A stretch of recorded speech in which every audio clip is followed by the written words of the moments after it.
Alright guys, welcome back to the Bullish Money Media channel. I know that many of you probably are thinking that your channel is called Bullish Money, but it seems like it should be called Bullish Politics or Bullish Anti-Censorship or Bullish whatever, okay? Or maybe just bullshit, I don't know, okay? Maybe some of you are thinking that. Now, I want to do this video because I realized that I probably did not take my own advice. No, I did not take my own advice, and I started to sway a little bit. So now I'm going to reassert the discussion back to finances and talking about Bitcoin, the king of cryptocurrencies. Now, I did, in my defense, I made a few posts, I think a few pretty smart, unique posts about the Bitcoin volatility curve, and I think that accrued $5. Okay, I'm not complaining, but I think it just accrued like $5. And I think I got a post saying that one of my Bitcoin volatility curve analyses was one of the most undervalued posts on Steam. And I'm like thinking, man, oh man, do I hate being undervalued, because it's just a moral victory, right? There's no reward for it. It's just undervalued because the whales apparently don't know about it or don't like it. Anyways, but I really want to discuss the Bitcoin volatility curve because I do believe that it is fairly unique compared to other assets that you see today, especially against analog investment vehicles. So Bitcoin right now, the volatility curve, the volatility curve on the upside movements as well as the downside movements, I call it the maximum and minimum volatility curves, they are actually tightening as the years go by. Since, I want to say 2011 or 2012, the volatility curve was very wide, or the volatility curve ratio between maximum and minimum data points, it was very wide, and then it starts to slowly tighten up. And now it's a pretty tight ratio between max and min. And why I find that to be significant is that it shows that the markets are, generally speaking, stabilizing. Okay, so we're not seeing these huge speculative bursts of buying energy, but at the same time, we're not seeing this massive surge of downside sell-offs. Most of the time, on average, we're seeing the ratio tighten up.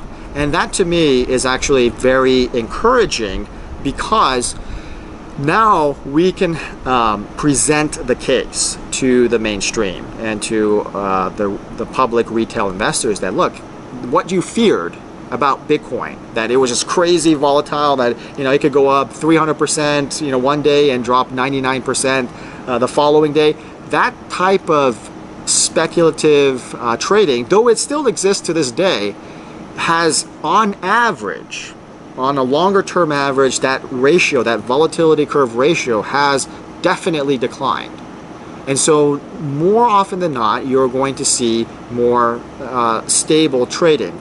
Now here's some food for thought. I really haven't done the analysis to really say with definitive confidence, but I wonder what would happen if that volatility curve ratio continues to tighten.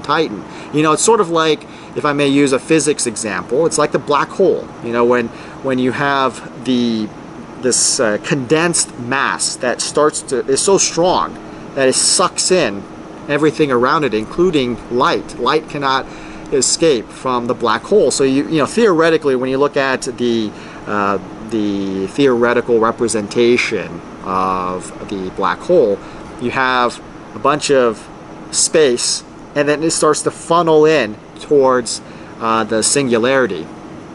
And I wonder, is that what is happening with Bitcoin? That Bitcoin's volatility curve ratio is slowly and steadily tightening up towards a singularity. And what would that mean if it hits singularity? Now, that is just being theoretical at this point. What I my gut feeling tells me from just studying markets in general is that as this volatility curve ratio tightens and tightens and tightens, it builds up pressure. Okay, and at a certain point, the pressure cannot contain itself and it bursts outward. And if that theory is correct, that it bursts outward, that means that the volatility ratio, the spectrum actually, I should say, between the maximum and minimum upside downside volatility will dramatically exponentially increase again, like it did when Bitcoin first started trading and it first had that big move. We're going to see possibly this massive burst of volatile energy. So the people that have gotten in, and this is the absolutely crazy thought, and again, it's just my theoretical idea, don't take this as gospel, but my idea is that if this volatility curve theory is correct, that those who are buying Bitcoin right now, I think it's at 2,400 something, those that are buying right now could be making one of the best purchases in terms of a long-term investment. Okay, I don't know what's going to happen at the end of this year with Bitcoin, but I will say that let's give it 2, 3, 4 years. I think at 2,400, and that sounds crazy because who buys shares at 2,400? But $2,400 could be the greatest investment ever. Okay, if that volatility spectrum exponentially blows up because of the contained pressure that we're experiencing right now. So that is my little video, my thought for Bitcoin. Again, don't go crazy. Again, it's just my theory, but I gotta say, it looks very intriguing. So hope that helps you guys out and encourages you. Keep steaming on and doing your thing. We'll be back again next time.